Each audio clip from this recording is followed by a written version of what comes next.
ಮೊದಲು ನಾನು ರೈತರನ್ನು ಕೆಲವರು ನೀವು ಊರು ಪಕ್ಕ ಮಡಿಕೊಂಡಿದ್ದೀರಿ, ಬೆಂಗಳೂರು ಹತ್ರ ಇದ್ದೀರಿ, ನಾನು ಸ್ವಲ್ಪ ಇನ್ನೂ ದೂರ ಇರೋದು. ನಮ್ದು ಜಮೀನೆಲ್ಲ ಹೊಂಟೋಯ್ತದೆ ಮೇಕೆದಾಟಿಗೆ. ಮೇಕೆದಾಟು ಪ್ರಾಜೆಕ್ಟ್ ಆದ್ರೆ ನಮ್ದು ಒಂದು 106 ಎಕರೆ ಹೋಗ್ತದೆ. ನಾನೇನು ಇಲ್ಲ ಅಂತ ಹೇಳ್ತಾ ಇಲ್ಲ. ಯಾರು ಅಕ್ವಿಷನ್ ಆಗ್ಬೇಕು ಅಂತ ಯಾರಿಗೂ ಇಷ್ಟಪಡೋದಿಲ್ಲ. ಯಾವ ರೈತರಿಗೂ ಆಸ್ತಿ ಕಳ್ಕೊಳ್ಳೋಕೆ ಯಾರಿಗೂ ಇಷ್ಟ ಇಲ್ಲ. ಪೂರ್ವಜರು ಮತ್ತೊಂದೆಲ್ಲ ಮಾಡ್ಕೊಂಡು ಬಂದಿತ್ತು. ಯಾಕೆ ಶುರು ಆಯ್ತು ನಮ್ಮಲ್ಲಿ? ಬಿಡದಿ ಟೌನ್ಶಿಪ್ ಯಾರಿಂದ ಬಂತು? ಆರೋಳ್ಳಿ ಇಂಡಸ್ಟ್ರಿಯಲ್ ಏರಿಯಾ ಯಾರಿಂದ ಬಂತು? ಸಿಎಂ ಲಿಂಗಪ್ಪ ಇದ್ದಾಗ 1 ಎಕರೆ ಅಕ್ವಿಷನ್ ಆಗಿ ನಾವು ಬಿಟ್ಟಿದ್ವಾ? ಬಿಟ್ಟಿದ್ವಿ. ಈ ಕಡೆ ಮಾಡ್ಕೊಳ್ಳಿ ಅಂತ ಸುಮ್ಮನೆ ಬಿಟ್ಬಿಟ್ಟಿದ್ದ. ಬೆಂಗಳೂರು ಸುತ್ತಮುತ್ತಲಿ ಮಾಡಿ ಅಂತ ಬಿಟ್ಟಿದ್ದ. ಕುಮಾರಸ್ವಾಮಿ ಬಂದ ಮೇಲೆ, ದೇವೇಗೌಡರು ಬಂದ ಮೇಲೆ ಈ ಅಕ್ವಿಷನ್ ಅಂತ ಶುರುವಾಯಿತು. ಅವರು ಹಾಸನಲ್ಲೇ ಜಮೀನ್ ತಗೋದಾಯ್ತಲ್ಲ, ಇಲ್ಲೇ ಬಂದು ಜಮೀನ್ ತಗೊಂಡ್ರಲ್ಲ. 106 ಎಕರೆ ಅವ್ರು ತಗೊಂಡ್ರು, ತಮ್ಮಣ್ಣ ತೆಗೆದುಕೊಂಡ್ರು, ಅವ್ರ ಹಿಂಸು ತಗೊಂಡ್ರು, ಅವ್ರ ಬೀಗರುಗಳು ತಗೊಂಡ್ರು, ಎಲ್ಲ ತಗೊಂಡ್ರು. ದೇವೇಂದ್ರ ತಾವು 200 ಎಕರೆ ಜಮೀನು ತಗೊಂಡ್ರು. ರೇವಣ್ಣ ಅವರು ಎಲ್ಲ ಸೇರಿ 200 ಎಕರೆ ತಗೊಂಡ್ರು. ನಾನ್ ಮೊನ್ನೆ ರೈತರು ಬಂದವ್ರು ಕೇಳಿದೆ, ಸರಿಯಪ್ಪ ಈ ಅಕ್ವಿಷನ್ ಮಾಡಿಸ್ಬೇಕಾದ್ರೆ ಈಗ BMICP ಒಳಗಡೆ ಎಲ್ಲ ಸೇರಿಸ್ಕೊಂಡಿದ್ದೀರಿ. ಯಾವ್ದನ್ನ? ಇದನ್ನು ಸೇರಿಸಿದ್ದೀರಿ. ಕೇತ್ಕನಹಳ್ಳಿ ಜಮೀನು BMICP ಇದೆ, ದೇವಗಿರಿ ಜಮೀನು BMICP ಇದೆ. ದೇವಗಿರಿ ಜಮೀನು ಯಾಕೆ ಸೇರಿಸ್ಕೊಂಡಿಲ್ಲ ನೀವು ಒಳಗಡೆಗೆ? ಕೇತ್ಕನಹಳ್ಳಿ ಜಮೀನು ಯಾಕೆ ಸೇರಿಸ್ಕೊಂಡಿಲ್ಲ ನೀವು? ಇದನ್ನ ನೀವು ಫಸ್ಟ್ ಕೇಳಬೇಕು ಅಂತ ಹೇಳಿದೆ. ನಂಗೆ ರಾಜಕಾರಣ ಮಾತಾಡಬೇಕು ಅಂತ ಇಷ್ಟ ಇಲ್ಲ. ರೈತರ ಬಗ್ಗೆ ಕಾಳಜಿ ಇರೋರು, ರೈತರ ಬಗ್ಗೆ ನ್ಯಾಯ ಇರಬೇಕು ಅಂದ್ರೆ ನನಗೂ ನ್ಯಾಯ, ನಿಮ್ಗೂ ನ್ಯಾಯನಾ? ಎಲ್ಲರಿಗೂ ಒಂದೇ ನ್ಯಾಯ, ಎಲ್ಲರಿಗೂ ಒಂದೇ ನ್ಯಾಯ. ಸೊ ದೇವಗಿರಿಯಲ್ಲಿರುವಂತ ಯಾವ ಜಮೀನು ಕೂಡ ಅಕ್ವಿಷನ್ ಆಗಬಾರ್ದಂತೆ. ಕೇತ್ಕನಹಳ್ಳಿರೋ ಜಮೀನು ಯಾವುದು ಅಕ್ವಿಷನ್ ಆಗಬಾರ್ದಂತೆ. ಅದು ಈ ಪ್ಲಾನಿಂಗ್ ಅಥಾರಿಟಿ ಒಳಗಡೆ ಆ ಜಮೀನು ಇರ್ಬೇಕಂತೆ. ಯಾವುದು? BMICP ಪ್ಲಾನಿಂಗ್ ಅಥಾರಿಟಿ ಒಳಗಡೆ ಜಮೀನು ಇರಬೇಕು. ಈಗಿನ ಲಾಸ್ಟ್ ಯಾರೋ ಹೆಸರಲ್ಲಿ ಒಬ್ಬನ ರಿಜಿಸ್ಟರ್ 30 ಎಕರೆ ಮಾಡ್ಕೊಂಡವ್ರೆ. ಅದಕ್ಕೆ ನನಗೆ ಕಾಂಪನ್ಸೇಷನ್ ಕೊಡಿ, ಯಾರೋ GPA ಕೊಟ್ಟಿದ್ರು, ಅದೇ ತಕ್ಕ 35 ಎಕರೆ ಕೊಟ್ಟಿದ್ರು, 38 40 ಎಕರೆ ಕೊಟ್ಟಿದ್ರು. ಇದು ನೋಟಿಫಿಕೇಶನ್ ಅವರೇ ಮಾಡಿಸಿದ್ರು. ನಾನು ಇದನ್ನ ಏನಾದ್ರು ಬಿಡಕ್ ಆಗ್ತದ ಅಂತ ಯೋಚನೆ ಮಾಡಿದೆ. ಒಂದ್ಸತಿ ನಾನು, ಕಾಗೋಡು ತಿಮ್ಮಪ್ಪನವರು ಅವರೆಲ್ಲ ಬಂದಿದ್ದರು, ಬೈರ್ಮಗಲು ಬಂದಿದ್ದರು. ಒಂದು ಮೀಟಿಂಗ್ ಮಾಡಿದ್ರು, ನೋಡ್ದು ಇಲ್ಲಿ ಕೋರ್ಟ್ ಅಲ್ಲೆಲ್ಲ ತೀರ್ಮಾನ ಆಗೋಗಿದೆ. ಕೋರ್ಟ್ ಅಲ್ಲಿ ಕೇಸ್ ಎಲ್ಲ ತೀರ್ಮಾನ ಆಗೋಗಿದೆ. ಇದನ್ನ ಡಿನೋಟಿಫೈ ಮಾಡಕ್ಕೆ ಯಾರು ಧೈರ್ಯ ಮಾಡಲಿಲ್ಲ, ನಾನು ಧೈರ್ಯ ಮಾಡಲಿಲ್ಲ. ಯಾಕೆಂದ್ರೆ ನನ್ನ ಮೇಲೆ ಈಗೆಲ್ಲ ಕೇಸ್ ಎಲ್ಲ ಹಾಕವ್ರೆ. ತಿರ್ಗಾ ಯಡಿಯೂರಪ್ಪ ಪಾಪ ಹತ್ತಿರ ತೊಂದರೆ ಎಲ್ಲ ಅನ್ಭವಿಸವ್ರೆ. ಕುಮಾರಸ್ವಾಮಿ ಮೇಲೂ ಡಿನೋಟಿಫಿಕೇಶನ್ ಕೇಸು ಇವೆಲ್ಲ ನಡೀತಾ ಇದೆ. ಡಿನೋಟಿಫೈ ಮಾಡ್ಬೇಕಾದ್ರೆ ಕುಮಾರಸ್ವಾಮಿನೇ ಮಾಡ್ಬೋದಾಯ್ತು, ಅವರೇ ಬಿಟ್ಬಿಡ್ಬೋದಾಯ್ತು. ಇಲ್ಲ ಯಡಿಯೂರಪ್ಪನ ಕೇಸ್ ಬಿಡಿಸಬಹುದು. ಇಬ್ಬರು ಜೊತೆಗೆ ಸೇರಿ ಸರ್ಕಾರ ತಿರ್ಗಾ ಮಾಡಿದ್ರಲ್ಲ, ಅದಾದ್ಮೇಲೆ ತಿರ್ಗಾ ಮಾಡಿದ್ರಲ್ಲ, ಮಾಡ್ಬೋದಾಯ್ತು. ಇಲ್ಲ ನಮ್ಮ ಸರ್ಕಾರ ಜೊತೆಗೆ ಬಂದ ಮೇಲೆ ಏನಾದ್ರು ಒಂದು ಪ್ರಸ್ತಾವನೆ ತರಬಾಯ್ತು. ಅದ್ರ ಬಗ್ಗೆ ಮಾತಾಡ್ತಾನೆ ಇಲ್ಲ. ಅವರೇ ಮೊನ್ನೆ ಒಪ್ಕೊಂಡ್ರು. ಟಿವಿಲಿ ಎಲ್ಲ ಹುಷಾರಿಲ್ಲದೆ ಹೋದಾಗ ಒಂದು ಪ್ರೆಸ್ ಕಾನ್ಫರೆನ್ಸ್ ಮಾಡಿದ್ರು ಪ್ರಾರಂಭದಲ್ಲಿ. ನಾನೇ ನಮ್ಮ ಜನಕ್ಕೆ ಎಲ್ಲ ಕೇಳ್ಕೊಂಡದಕ್ಕೆ 8,000 ಅಡಿ ಕೊಡಬೇಕು ಅಂತ ತೀರ್ಮಾನ ಮಾಡಿದ್ದೀನಿ ಅಂತ ಹೇಳಿದ್ರು. ನಮ್ಮ ಅಧಿಕಾರಿಗಳು ಯಾರು ಒಪ್ಲಿಲ್ಲ. ಕೊನೆಗೆ ಬಾಲಣ್ಣ ಇವರೆಲ್ಲ ಸೇರಿ ಗಲಾಟೆ ಮಾಡೋದಕ್ಕೆ ಈ ರೇಟ್ನ, ಇದಾದ್ಮೇಲೆ ಈ ರೇಟ್ ಏನ್ ಫಿಕ್ಸ್ ಮಾಡಿದೀವಿ, ಇದಕ್ಕೆ ಡೆವಲಪ್ಮೆಂಟ್ಗೆ ಅಷ್ಟೇ ದುಡ್ಡು ಖರ್ಚಾಗ್ತದೆ. ಬರೀ ಸೈಟ್ ಮಾಡಕ್ಕಲ್ಲ. ನೀವೆಲ್ಲ ಸೈಟ್ಗೆ ಲೆಕ್ಕ ಹಾಕೋಬಹುದಷ್ಟೇ. ಸೈಟ್ಗೆ ಎಷ್ಟೇ ಅಂತ ಹಂಗೆಲ್ಲ ಮಾಡಕ್ಕಾಗಲ್ಲ. ಅಲ್ಲಿಂದ ನೈಸ್ ರೋಡಿಂದ ಲಿಂಕ್ ಕೊಡಬೇಕು, ಬೆಂಗಳೂರು ಮೈಸೂರು ರೋಡಿಂದ ಲಿಂಕ್ ಕೊಡಬೇಕು, ಕನಕಪುರ ರೋಡಿಂದ ಲಿಂಕ್ ಕೊಡಬೇಕು, ಅಲ್ಲಿಂದ ಅಕ್ವಿಷನ್ ಮಾಡ್ಕೊಂಡ್ ಬರ್ಬೇಕು. ಅದಾದ್ಮೇಲೆ ಇದಕ್ಕೆ ಎಷ್ಟು ಪವರ್ ಬೇಕು ಏರಿಯಾಗೆ ಅಂತ ಪವರ್ ಸ್ಟೇಷನ್ ಹಾಕ್ಬೇಕು. ಅದಾದ್ಮೇಲೆ ನೀರು ತರಬೇಕು. ಸುಮ್ಮನೆ ಸೈಟ್ ಅಂತ ಕೊಡಕ್ಕಾಯ್ತಿತ್ತ? ಯಾರು ಬೇರೆ ಲೇಔಟ್ ಮಾಡ್ತಾರಲ್ಲ ಹಳ್ಳಿಲಿ, ಹಂಗ್ ಮಾಡಕ್ಕಾಯ್ತಿತ್ತ? ಹಂಗ್ ಮಾಡಕ್ಕಾಗಲ್ಲ. ಅದಕ್ಕೆ ಏನೇನು ಪವರ್ ಬೇಕು, ನೀರ್ ಬೇಕು, ಸಿವರೇಜ್ ಬೇಕು, ರೋಡ್ ಕನೆಕ್ಟಿವಿಟಿ ಬರಬೇಕು. ಆಗ ನಿಮ್ ಸೈಟ್ ಅಂತ ಕರೀತಾರೆ ಹೊರತು ಇಲ್ಲಾಂದ್ರೆ ಯಾವನು ಹಳ್ಳಿಯಲ್ಲಿ ಲೇಔಟ್ ಮಾಡ್ದಂಗೆ, ಮಂಜ ಲೇಔಟ್ ಮಾಡ್ದಂಗ, ಇನ್ನೊಬ್ಬ ಲೇಔಟ್ ಮಾಡ್ದಂಗ ಆಯ್ತದೆ. ಬೈರ್ಮಂಗಲ ಲೇಖಗೂ ಅದಕ್ಕೆಲ್ಲ ಒಂದು ಹೊಸ ಮಾಡ್ಬೇಕು. ಈಗ ಅದನ್ನ ಇವ್ರು ಹೇಳ್ದಂಗೆ ಯಾರು ರೈತರು ತಗೋಬಾರ್ದು ಅಂತ ರೆಡ್ ಝೋನ್ ಅಂತ ಮಾಡಬೇಕು. ಯಾರು ಏನು ಅದನ್ನ ಡೆವಲಪ್ಮೆಂಟ್ ಮಾಡಕ್ ಆಗ್ಲಿಲ್ಲ. ಪಾಪ ಮೊನ್ನೆ ಅವರು ಬಂದಿದ್ರು, ಅವ್ರಿಗೆಲ್ಲ ಅರ್ಥ ಆಯ್ತು, ರೈತರೆಲ್ಲ ಯಾರೋ ನನ್ನ ಹತ್ರ ಬಂದ್ರು ಅವ್ರಿಗೆಲ್ಲ ಅರ್ಥ ಆಯ್ತು. ಅವ್ರು ಕೇಳೋದ್ರಲ್ಲಿ ತಪ್ಪೇನಿಲ್ಲ.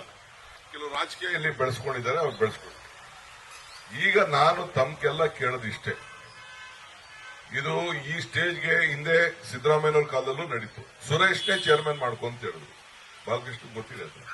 ಅವ್ರು ಕೇಳಿದ್ರು ಸುರೇಶೇ ಚೇರ್ಮನ್ ಆಗಲಿ ಇದಕ್ಕೆ ಅಂತ ಜಾರ್ಜ್ ಕೇಳಿದ್ರು. ಅಂದ್ರೆ ಈ ರೈತರನ್ನೆಲ್ಲ ಬಗೆಹರಿಸಿ ನಾನ್ ಬೇಡಪ್ಪ ಅಂತಂದೆ, ಬೇಕಾದ್ರೆ ಮಂಜೂರ್ ಮಾಡೋಣ ಅಂತ ಅಂದೆ.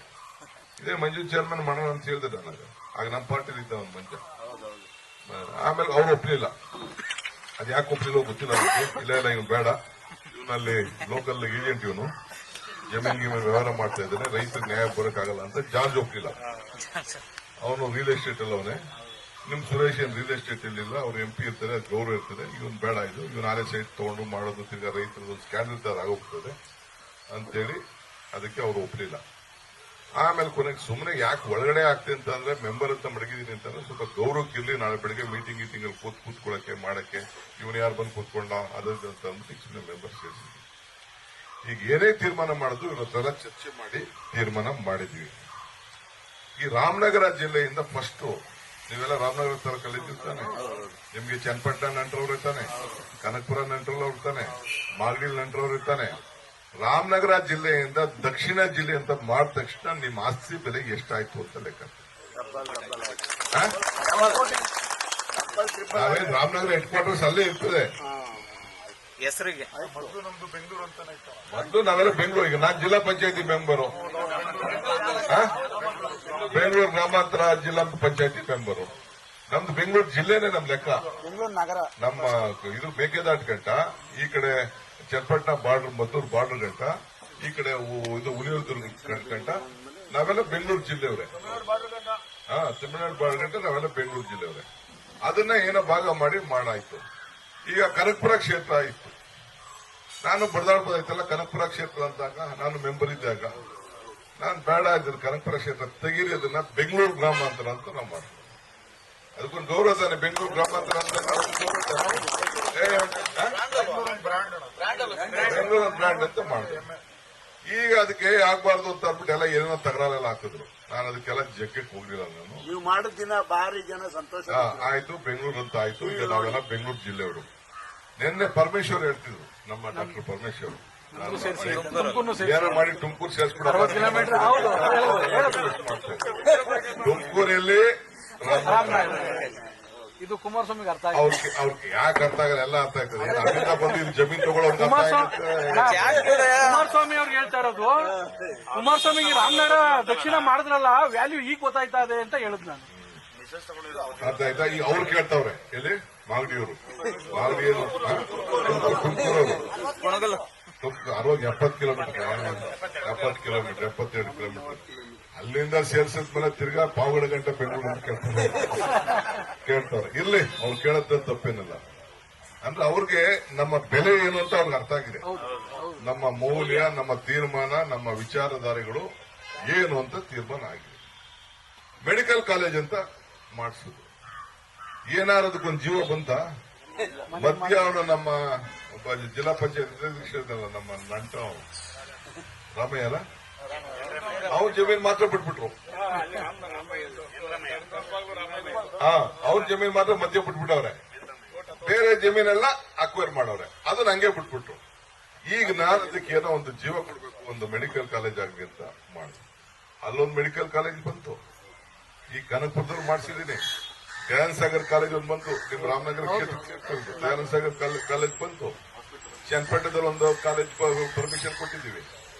ಚಾಮುಂಡೇಶ್ವರಿ 4 ತಾಲೂಕಿಗೆ 4 ಮೆಡಿಕಲ್ ಕಾಲೇಜ್ ಮಾಡಿ. ಯಾಕೆ ಅಂತಂದ್ರೆ ಎಲ್ಲ ಬೆಂಗಳೂರು ಏನಾಗ್ತದೆ, ಈ ಡ್ರೈವರ್ಗಳೆಲ್ಲ ದುಡ್ಡು ಕೊಟ್ಬಿಟ್ಟು ಈ ಹಾಸ್ಪಿಟಲ್ ಅವರು 1,000, 5,000 ಕೊಟ್ಬಿಟ್ಟು ಯಾವ ಪೇಷಂಟ್ಸ್ ಹತ್ರ ಅವ್ರ ಹಾಸ್ಪಿಟಲ್ಗೆ ಕರ್ಕೊಂಡು ಬಂದಾರೆ. ಕಲೆಕ್ಷನ್ ಆಕ್ಸಿಡೆಂಟ್ ಆಗಲಿ, ಹುಷಾರ್ ಕೆಟ್ಲಿ, ಇದೇ ಕೇಸ್.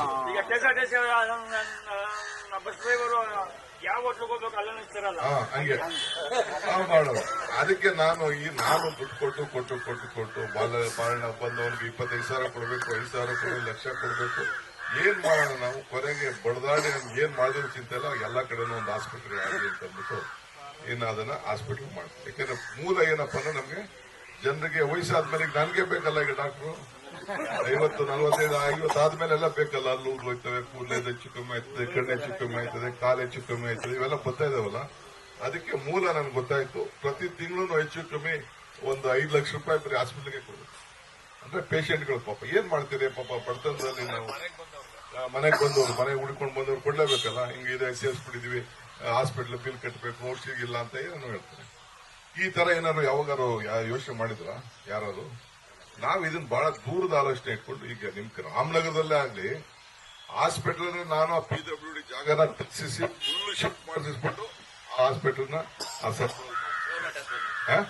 ಗೌರ್ಮೆಂಟ್ ಹಾಸ್ಪಿಟಲ್, ಜಿಲ್ಲಾ ಹಾಸ್ಪಿಟಲ್ ಅದ್ರ ಒಳಗಡೆ ಇತ್ತು. ಯಾರು ಹೋಗಕ್ ಆಗ್ತಿರ್ಲಿಲ್ಲ, ನಮ್ಮವ್ರು ಯಾರು ಹೋಗಕ್ ಆಗ್ತಿರ್ಲಿಲ್ಲ. ಸಾವಿರಾರು ಜನ ಇರ್ತಾರೆ ಸರ್. ಮೈನ್ ರೋಡ್ ಅಲ್ಲಿ ದಿನ ಸಾವಿರಾರು ಜನ ನಮ್ಮ ರಾಜು ಹೇಳ್ತಾ ಇದ್ರು, ಸಾವಿರಾರು ಜನ ಬರ್ತಿದ್ದಾರೆ ಅಂತ ಅಂದ್ಬಿಟ್ಟು. ಸೊ ಆ ತರ ನಾವು ಮಾಡ್ಕೊಂಡು ಬರ್ತಿದೀವಿ. Hello hello hello hello charge ಹಾಕಿರ್ಬೇಕಲ್ಲ, ಹಾಕ್ಬಿಡಿ.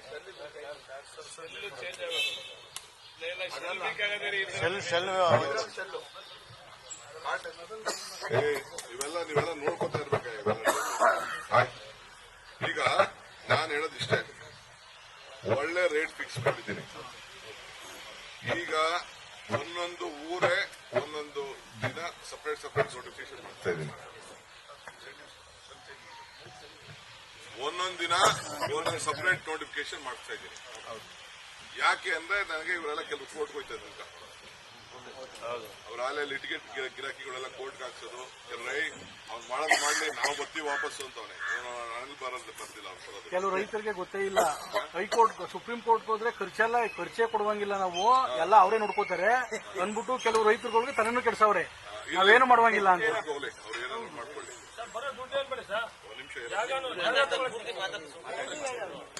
ಈಗ ನಾವು ಫಸ್ಟ್ ಈಗ 3 ಹಳ್ಳಿಗೆ ಈಗ ಫೈನಲ್ ಮಾಡ್ಬಿಟ್ಟಿದ್ದೀನಿ ಅಲ್ಲ, ಸೇನ್ ಹಾಕಿದ್ದೀನಿ. ಕೆಂಪಯ್ಯನ ಪಾಳ್ಯ, ಬಂಡರಹಳ್ಳಿ, ಒಡೆಯರಹಳ್ಳಿ ಫಸ್ಟ್ ಮಾಡಿದ್ವಿ. 3 ಹಳ್ಳಿಗೆ ಒಂದೊಂದು ನೋಟಿಫಿಕೇಶನ್ ಮಾಡ್ತಾ ಇದ್ದೀವಿ. ಹೆಚ್ಚಿನ ವಿಡಿಯೋಗಳಿಗೆ ಪ್ರತಿಧ್ವನಿ ಯೂಟ್ಯೂಬ್ ಚಾನೆಲ್ ಸಬ್ಸ್ಕ್ರೈಬ್ ಮಾಡಿ, ಬೆಲ್ ಐಕಾನ್ ಕ್ಲಿಕ್ ಮಾಡಿ.